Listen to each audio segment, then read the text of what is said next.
Rennes ce soir, l'appel à la grève générale de ce jeudi. Ils étaient un millier à rejoindre les syndicats pour revendiquer des droits salariaux, mais aussi des solutions pour régler les maux qui minent l'archipel. Nous verrons le film de cette journée, suivi sur les axes stratégiques par nos reporters Karen Diamin et Patrick Curie. Barrage, administration bloquée, rectorat bloqué, les syndicats ont visé les institutions qui symbolisent le pouvoir. Nous tenterons de comprendre ce mouvement avec le sociologue Harry Broussillon, il est notre invité. Et l'État joue la transparence sur le dossier du chlordécone.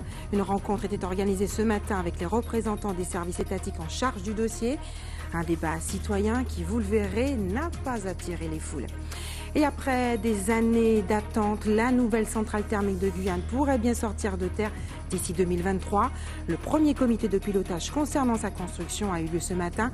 Il s'agit d'anticiper le remplacement de l'usine actuelle vieille de près de 40 ans.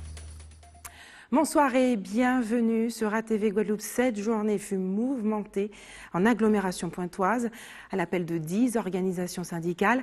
Un mouvement de grève générale avait été enclenché du rond-point de Perrin aux Abîmes à l'entrée de Jarry à Bémao. Plusieurs barrages avaient été ainsi érigés dès le petit matin. Le récit de Karen Diamin et de Patrick Curie. Fais ta grève, ok? On bat les couilles de ta grève.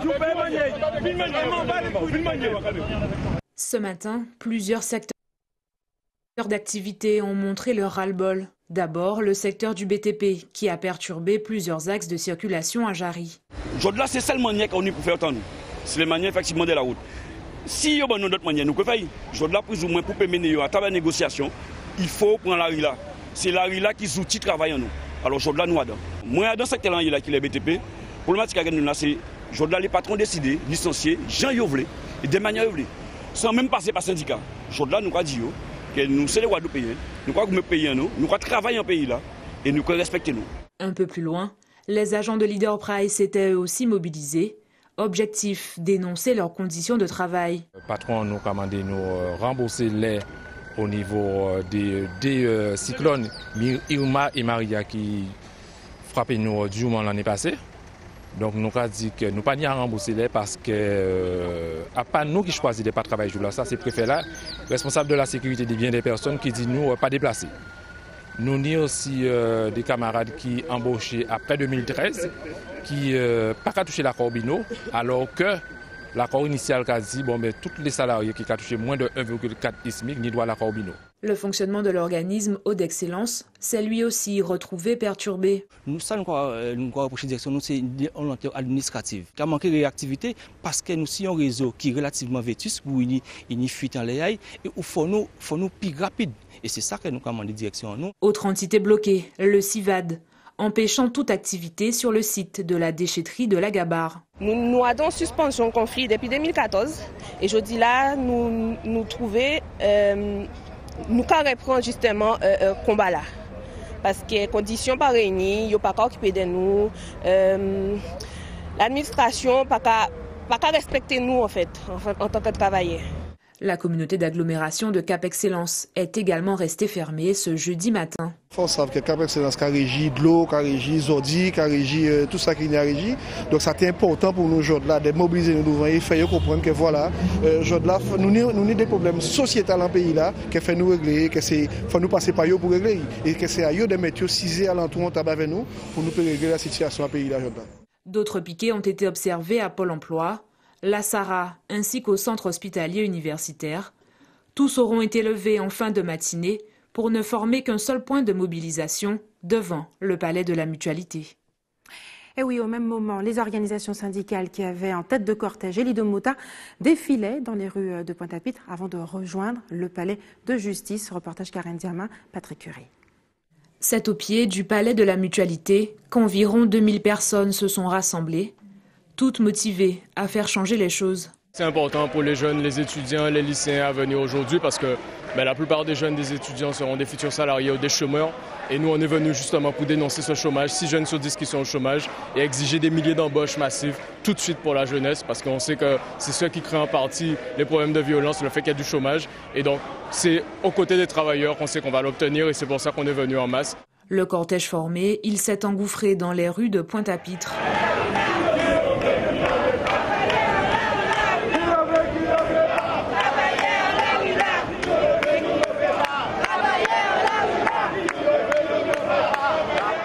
Point final de la marche, le tribunal de Pointe-à-Pitre, symbole de l'État français pour les militants. Aujourd'hui là, les élus guadeloupéens, l'État français et les autorités de l'État français en pays là, et les élus guadeloupéens et les patronats, il y a passez-moi l'expression, foutait pas mal du guerre à travailler pour Guadeloupe en pays là ça. C'est le mépris le plus total.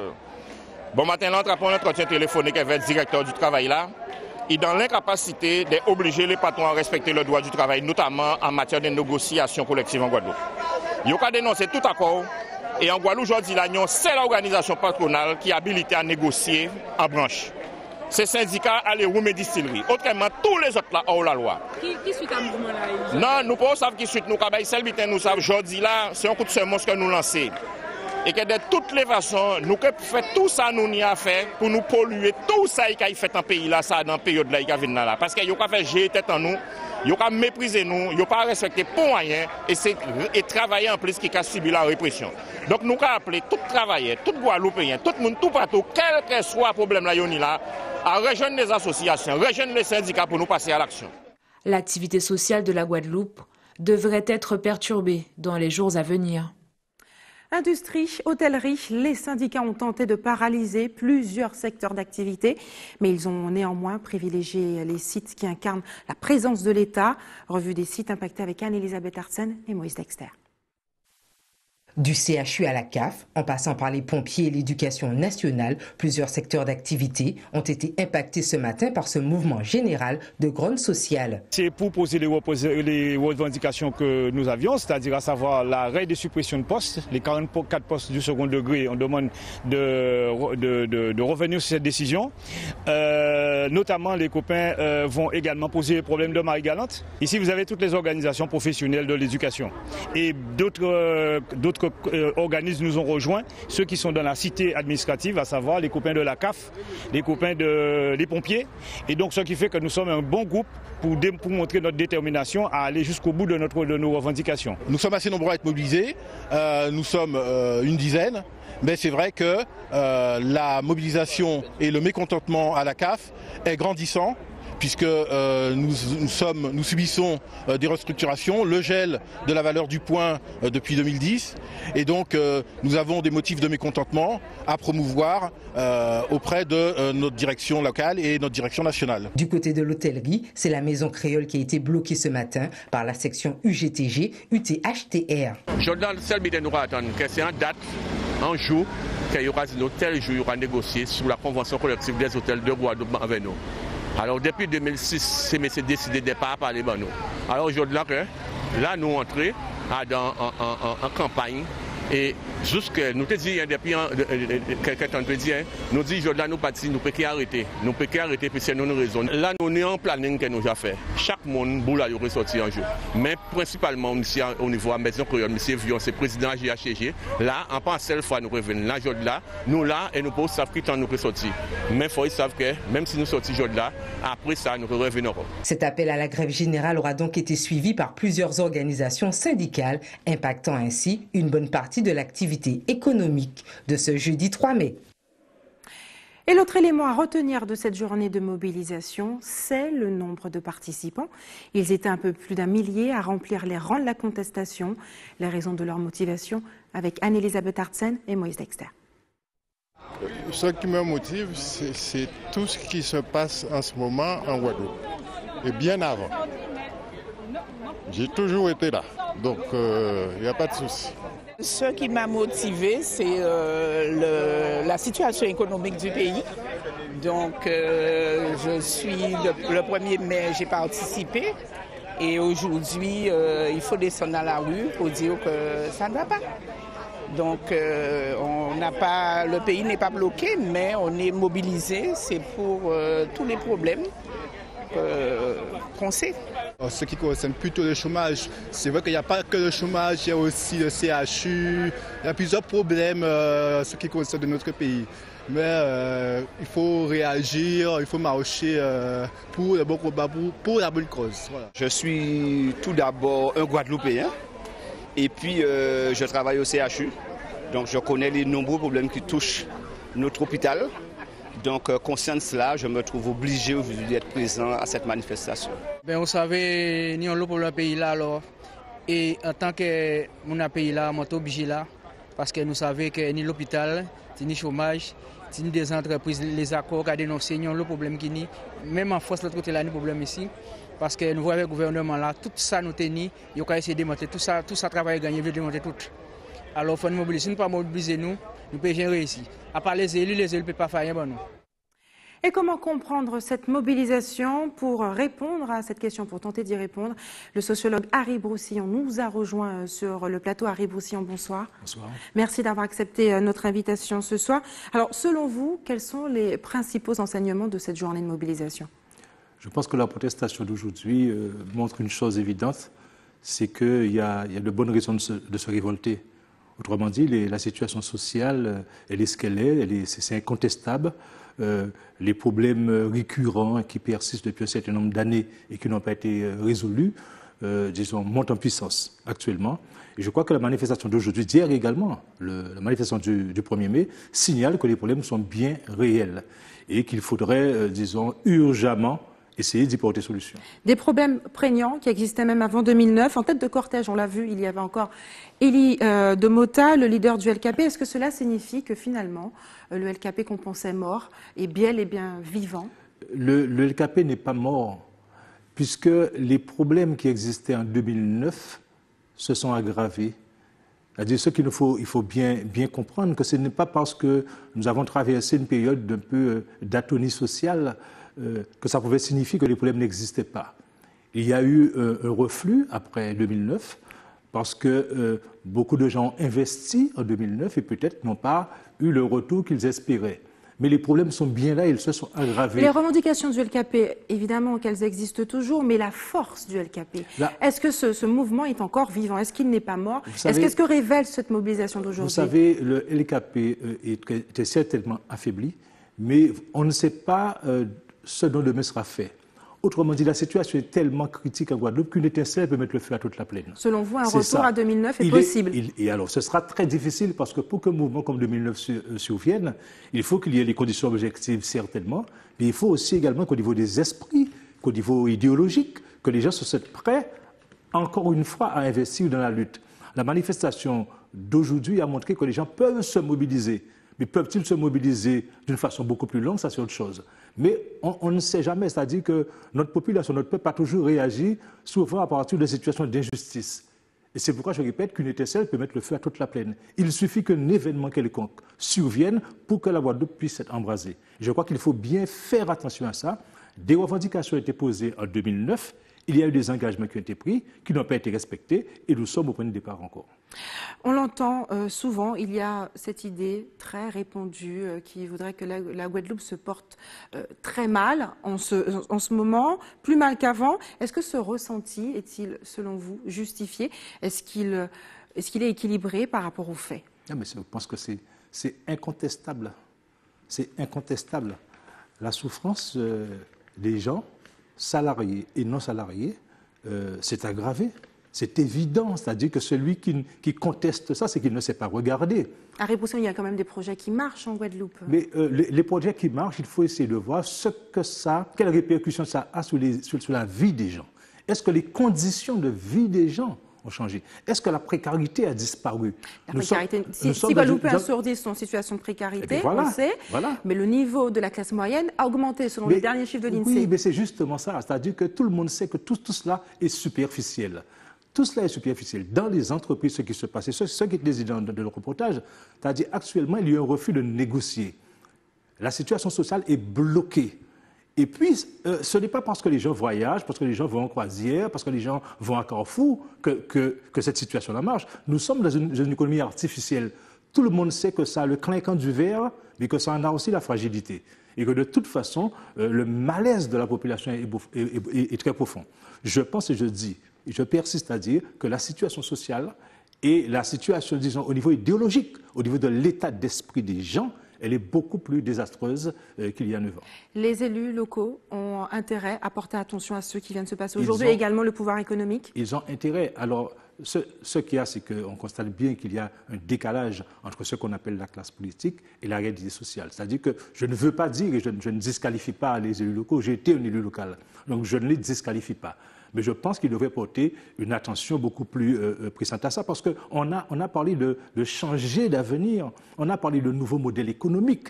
Parler de nouveaux modèles économiques signifie qu'on sort de la logique mortifère économique qu'il y a aujourd'hui. Il n'y a pas eu de nouveau modèle économique. Il y a au contraire, disons, une adhésion encore plus brutale, beaucoup plus sèche. Bon, ça vient du gouvernement français, ça vient de la politique nationale, mais ça a des répercussions ici. Donc, une logique mortifère, libérale, disons, qui enforce le pays. Et je pense que, moi j'en parle en tant que sociologue, en regardant objectivement les choses, dépouillées de tout travers idéologique, objectivement, la situation s'aggrave. Merci Harry Broussillon d'avoir accepté de répondre à nos questions ce soir. Une problématique qui amplifie en tout cas ce sentiment de mal-être, d'injustice en Guadeloupe, c'est la problématique du chlordécone. Après des années d'opacité des gouvernements successifs, il faut le dire, l'équipe Macron, elle a choisi de jouer la carte de la transparence. La préfecture avait ainsi organisé ce matin une rencontre avec les représentants des services de l'État en charge du dossier au complexe sportif Gaël Monfils à Colin-Petitbourg afin de répondre aux questions de la population. Un débat citoyen qui n'a pas attiré grand monde. On regarde le reportage d'Anne-Elisabeth Artsen et de Moïse Dexter. Échanger et répondre aux questions de tout un chacun concernant le chlordécone, c'est l'objectif de cette rencontre organisée par la préfecture. Tester une nouvelle façon de communiquer pour être plus proche des gens, plus proche des citoyens, pour leur permettre de venir poser leurs questions dans une ambiance très différente, sans devoir venir à la préfecture. L'idée, c'est vraiment ça, c'est de permettre aux gens qui n'osent pas poser les questions, qui ne se déplacent pas, soit qui n'osent pas, soit qui n'ont pas le temps, soit qui ne peuvent pas, peu importe le pourquoi du comment, tous ces gens-là, de venir leur dire on vient vous en parler. On vient vous en parler et on vient aussi prendre vos idées du terrain. Parce que les gens de Guadeloupe vivent avec la chlordécone depuis longtemps. Un certain nombre d'entre eux ont déjà des solutions, ont des idées, ont réfléchi à la question. C'est important aussi qu'on prenne cette remontée du terrain, mais en direct. Jean-Marie a répondu à l'invitation de la préfecture, l'occasion pour lui d'affiner ses recherches sur le sujet. Je suis venu en tant que citoyen, en tant qu'écologue, je suis docteur en écologie et très intéressé par ces questions qui touchent à notre environnement et notre santé. En tout état de cause, j'étais aussi venu pour chercher des informations sur un médicament dont j'ai découvert par hasard l'existence en cherchant sur Wikipédia, médicament qui a été utilisé aux États-Unis pour décontaminer des organismes humains d'ouvriers qui avaient été contaminés par un accident chimique dans l'usine de fabrication du chlordécone. Donc ce médicament, c'est la cholestéramine. Il est utilisé apparemment aux États-Unis, au Canada, en Europe. Alors pourquoi n'en a-t-on jamais entendu parler ici? Donc j'en ai un petit peu parlé à l'ARS, j'en ai un petit peu parlé à l'université pour qu'au moins on fasse de nouvelles pistes de recherche. La préfecture souhaite ainsi impliquer plus de Guadeloupéens dans ce débat chlordécone et prévoit donc d'organiser d'autres rencontres de ce genre sur tout le territoire. Et vous, que pensez-vous de la décision de l'État d'ouvrir un dialogue avec la population sur l'affaire du chlordécone? On écoute vos commentaires recueillis aujourd'hui par Anne-Elisabeth Artsen et par Moïse Dexter. Je pense que c'est une bonne chose dans la mesure où il faut à un certain moment que la vérité soit dite, surtout sur la santé d'une population par rapport à un empoisonnement organisé. Uniquement sur des questions de gain. C'est la population qui supporte tout cela. On est contaminé par rapport à tout ça, sachant qu'on est innocente dans tout ce que nous vivons par rapport au chlordécone et que je pense qu'on doit s'interroger. C'est purement démagogique parce qu'ils ont déjà pris leur position depuis bien longtemps. Nous demander maintenant notre avis, c'est un peu tard, quoi. Alors que les effets sur la santé se font déjà sentir. Donc il y a des cancers, il y a tout ça. Il fallait prendre cette décision il y a une dizaine d'années, mais ne l'ont pas prise. L'avis de la population, c'est que l'État ne met pas les moyens qu'il faut pour débloquer cette situation-là, c'est ça. Bon, si les gens se mobilisent davantage, c'est faire pression sur l'État. Et c'est à ce moment-là qu'on peut avoir quelques résultats, qu'on peut avoir des résultats même positifs. Mais il faut que la population d'elle-même s'implique. On est concerné, mais on se sent un peu délaissé aussi. Donc qu'on se soit plus concerné, qu'on nous donne le moyen d'être informés. Je pense que c'est la première chose. Et après savoir à qui se diriger et qui dirige justement cette question. Voilà, c'est ça, qui peut nous répondre à ces questions-là? C'est toujours l'État, la France. Mais je pense que c'est notre territoire, c'est notre terre. Est-ce que nous, Européens, on peut aussi parler entre nous? Je pense que c'est une très bonne chose, comme ça tout un chacun sera impliqué et informé des problèmes du chlordécone. Bien entendu, c'est une bonne chose parce qu'on n'est pas assez informé sur ce problème-là, surtout qu'on a eu des informations contradictoires, on ne savait plus ce qu'il fallait manger, dans quelle zone il fallait acheter, je ne sais pas moi, des tubercules, etc. Moi, je pense que c'est bien qu'on informe la population, que les gens puissent aussi se faire une vraie idée des risques et des dangers qu'ils courent. Ça va apporter quoi? Ça va apporter quelle réponse? Est-ce qu'il y a des solutions pour la décontamination? Je ne sais pas. Je ne sais pas si ça va apporter quelque chose. Il faut que l'État prenne ses responsabilités et engage des vraies solutions pour que la population ne se sente pas enfermée dans un empoisonnement quotidien. On ne sait pas qu'est-ce qu'on mange, on ne sait pas si c'est bon, on ne sait pas qu'est-ce qu'on fait. Donc voilà quoi, donc il serait temps que l'État prenne ses responsabilités. Et restez sur ATV Guadeloupe. Dans quelques minutes, nous en savons plus d'ailleurs déjà sur l'hélicoptère qui s'est crashé hier dans la forêt guyanaise. Et puis nous resterons en Guyane où a eu lieu ce matin le premier comité de pilotage pour la construction à venir de leur future centrale thermique. Et puis hier, un appareil d'aviation s'est crashé en milieu de matinée dans la forêt de Guyane.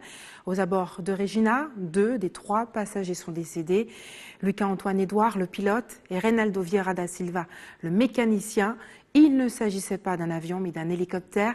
Pierre Tréfou d'ATV Guyane revient justement sur les circonstances de ce drame. Hier, un accident d'hélicoptère a eu lieu à Bélizon, dans la commune de Regina. À son bord, il y avait 3 personnes, le pilote et 2 passagers, des mécaniciens en mission de dépannage sur un site d'orpaillage.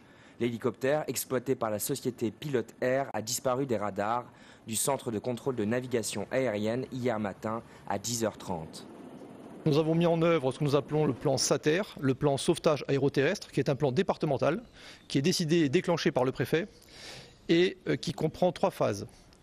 La première phase, c'est une phase de recherche aérienne qui est dirigée par le centre de la navigation aérienne et de contrôle de l'aéroport. La deuxième phase est une recherche aérienne et terrestre, lorsque l'épave ou l'aéronef commence à être localisé. Et la troisième phase, c'est la phase de secours, lorsque l'aéronef est localisé et qu'à ce moment-là, il faut intervenir. Voilà, donc ce plan est déclenché dans les plus brefs délais par décision du préfet. Et à ce moment-là, 2 centres de crise se mettent en place simultanément, un au niveau de l'aéroport et un au niveau de la préfecture. Et là, les premières opérations commencent très très vite. À partir de midi, le plan a été déclenché approximativement. À midi 10, le premier hélicoptère, qui était le Dragon de la sécurité civile, décollait avec une équipe sanitaire à son bord pour les premières phases de recherche. Et ensuite, les phases de recherche aérienne se sont succédées pendant pratiquement 4 heures, faisant intervenir les moyens de la sécurité civile, les aéronefs des forces armées et les hélicoptères de la gendarmerie. 2 des occupants, dont le pilote, sont décédés sur le coup et un blessé en état d'urgence a été transporté à l'hôpital de Cayenne. Le pilote était salarié en tant qu'assistant de vol pour la société Hélicoptères de France. Sur son temps libre, il a remplacé un pilote sur ce vol commercial pour faire ses heures de vol avec la compagnie Pilote Air. Mes mots sont d'abord de réconfort et de soutien, de compassion à toute la famille, non seulement à sa famille, mais également à tout ce monde du pilotage. Mais on peut y associer également le monde de l'aéronautique. Je pense à l'aviation civile, parce que ces personnes sont en écoute permanente avec nos pilotes. C'est d'abord de la tristesse, très profonde, très appuyée, parce que c'est un jeune homme qu'on a accompagné régulièrement, que je rencontrais régulièrement également, que nous avons honoré à l'issue de la remise de son diplôme, qui m'a accompagné plusieurs fois en vol, et il y a moins de 2 semaines, j'étais encore avec lui. Et ce sont des circonstances inexplicables que le destin peut seul nous conduire, mais soyez certains qu'en mon nom propre, au nom de la CTG, nous adressons nos condoléances à toute la famille. Les causes de l'accident ne sont pas encore déterminées. L'enquête est encore en cours. Des spécialistes du bureau Enquête-Analyse de Paris arriveront demain en Guyane. Et nous ouvrons maintenant une page culture. Connaissez-vous l'histoire de l'Afrique avant l'esclavage? Il est le continent qui détient la plus vieille histoire du monde. Pour lever le voile sur cette partie de l'histoire de l'humanité, une association nommée Guadafrica organise tous les mois des conférences débats à la salle Rémy Nassoté à Pointe-à-Pitre.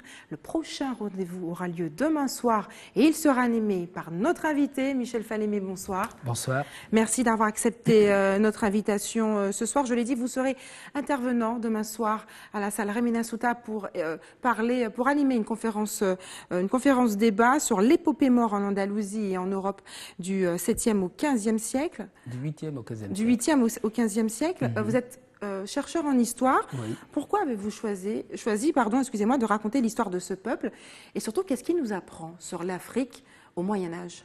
Bien sûr. Il nous apprend, je vais commencer par la dernière question, il nous apprend l'état d'avancée de l'Afrique à cette époque. L'Afrique était plus avancée que l'Europe au Moyen-Âge.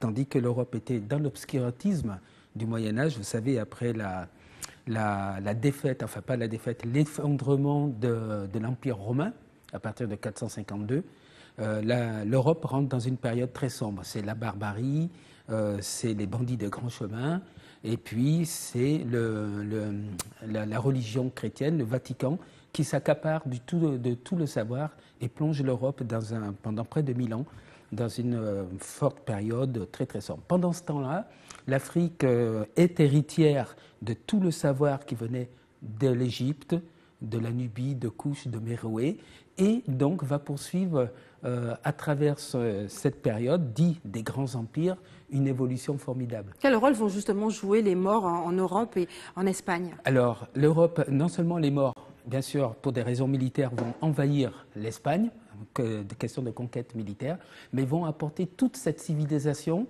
qui s'est développée en Afrique, d'abord. Je vais parler des mathématiques, de l'astronomie, de la médecine, de la géographie, de la géologie, enfin ils transmettent leur savoir. Voilà, ils transmettent leur savoir. Ils vont emmener, c'est des constructions, c'est des bibliothèques, c'est des universités. Les premières universités sont nées en Afrique. La plus célèbre de toutes, c'est Timbuktu, ou Tombouctou, comme vous voulez. Mais à côté de ça, il y a eu Djenné, il y a eu Gao, il y a eu Mopti, et d'autres villes, Niani, tout ça. Et d'ailleurs, même les plus grands érudits arabes du monde arabe, de la péninsule arabique, venaient étudier en Afrique. Donc, la conquête des morts sur Al-Andalus, c'est-à-dire l'Espagne, puis qui vont étendre leur influence sur la Sicile, sur la Croatie, sur tout le bassin méditerranéen, même la Grèce, tout ça, va apporter un degré de civilisation que les rois wisigoths, plus tard les rois castillans et de l'Estrémadure n'imaginaient même pas lorsqu'en 1492, ils arrivent dans le dernier bastion mort qui tombe en 1492, c'est-à-dire Grenade. Michel Falémé, vous êtes guadeloupéen, vous avez aussi vécu aux États-Unis, vous avez eu plusieurs vies avant de devenir chercheur en histoire. Qu'est-ce qui vous a poussé à vous intéresser à l'histoire de l'Afrique avant l'esclavage?